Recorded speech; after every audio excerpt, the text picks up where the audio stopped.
Li Xueke est une mère de triplés, plus précisément une mère célibataire jamais mariée. En 2019, elle a obtenu du sperme auprès d'une agence à l'étranger, car la loi interdit aux femmes non mariées d'accéder aux banques de sperme et aux techniques de procréation assistée en Chine. Au départ, j'avais l'idée de me marier, mais je n'ai pas rencontré la bonne personne. Je me suis alors fixé comme objectif d'avoir un bébé toute seule si je ne parvenais pas à trouver quelqu'un pour me marier avant mes 30 ans. C'était une décision courageuse, et l'expérience de Madame Li n'est pas un cas isolé. Aujourd'hui, de plus en plus de femmes chinoises célibataires choisissent de devenir mères de cette manière. Cette pratique a suscité un grand soutien, mais aussi une vive controverse, car beaucoup estiment que cela vient défier les valeurs traditionnelles de la famille. Beaucoup de gens disent qu'il est injuste de laisser des enfants grandir en l'absence de l'amour d'un père. Je ne pense pas que ce soit un problème. Ce qui compte vraiment pour les enfants est qu'ils aient un amour et une compagnie adéquate, qu'importe que cela vienne de la mère ou du père.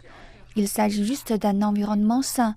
Dans de nombreuses familles traditionnelles, les parents ne peuvent pas assumer totalement le rôle du père ou de la mère.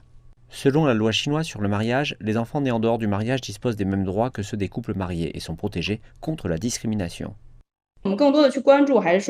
Les droits des mères célibataires concernant la procréation ne devraient pas être limités uniquement parce qu'elles ne se marient pas.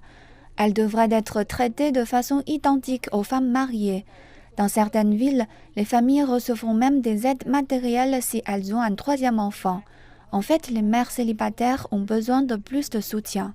Madame Li choisit de partager son quotidien familial sur les plateformes de réseau social. Elle dit qu'elle ne cachera rien à ses enfants ou aux personnes de l'extérieur. Si je fais trop attention à ce que les autres racontent, alors cela me blessera ainsi que mes enfants.